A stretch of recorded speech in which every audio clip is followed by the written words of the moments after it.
Dando continuidade às nossas palestras sobre o presbiterato dentro da igreja, o nosso tema agora é como escolher os presbíteros. É um tema em forma de pergunta.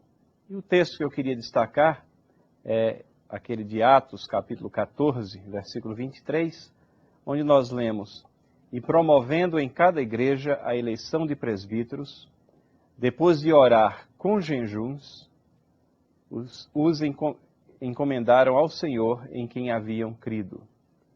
Atos 14, 23.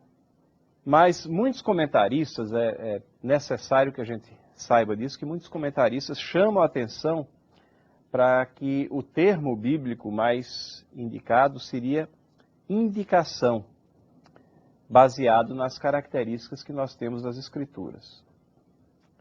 Nesse sentido, eleição e até ordenação são etapas de um processo de indicação. Esse processo não foi muito detalhado na palavra de Deus. São detalhes que foram deixados de lado para que as igrejas estabelecessem de acordo com as condições e as necessidades locais.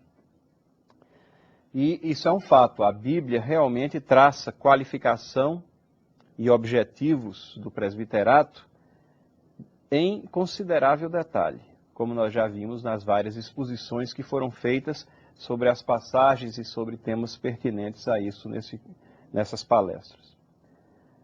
Quanto ao processo, nós não temos tanto material assim para pesquisar na palavra de Deus.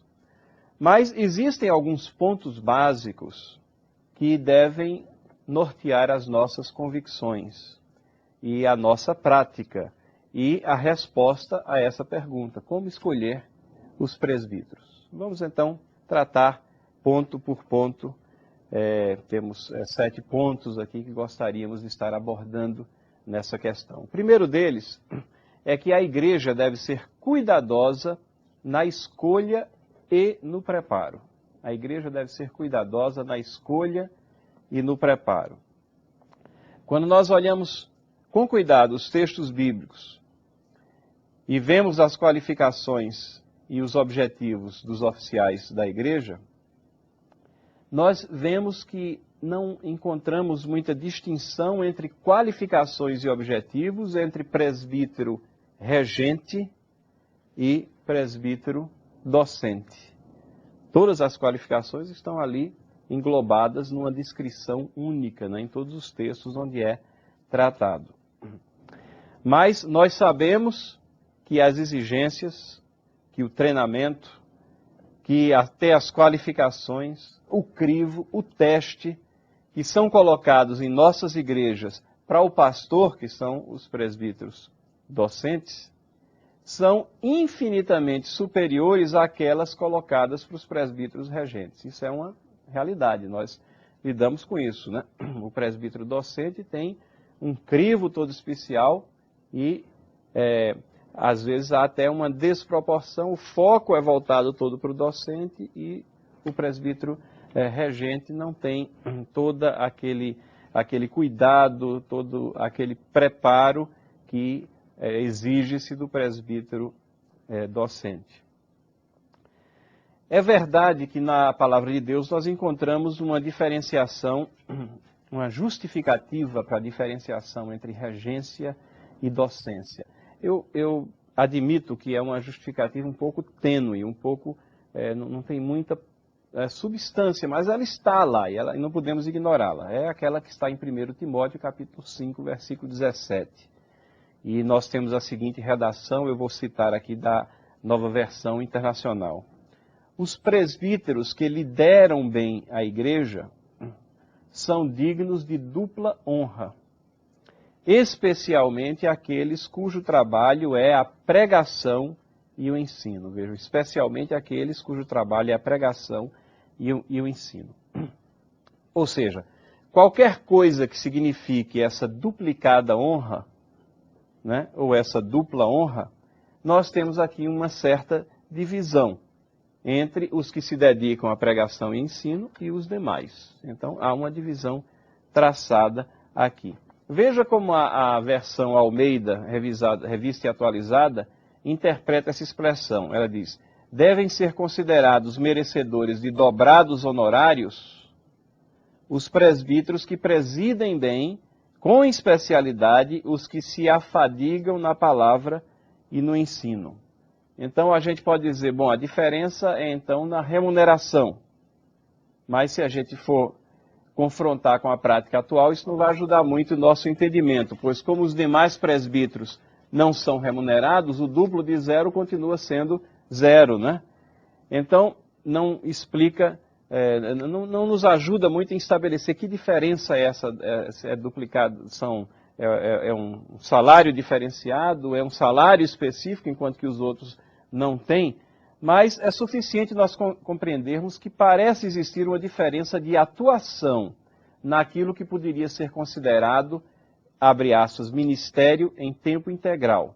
Eu tenho convicção que essa expressão ela não é tecnicamente nem teologicamente correta, porque nós entendemos que o tempo integral do servo de Deus, ele é vivido em devoção a Deus em qualquer que seja a área de atividade. Mas ela nos ajuda, é uma forma didática de nós nos referirmos ao presbítero docente, aquele que está em tempo integral no ministério, de onde ele vai extrair o seu sustento. Ele vai extrair, obviamente, daqueles que estão sendo alimentados por ele. Paulo, na Epístola aos Gálatas, fala exatamente dessa obrigação que os demais têm de repartir as coisas que Deus lhes deu com aqueles que os instruem na palavra.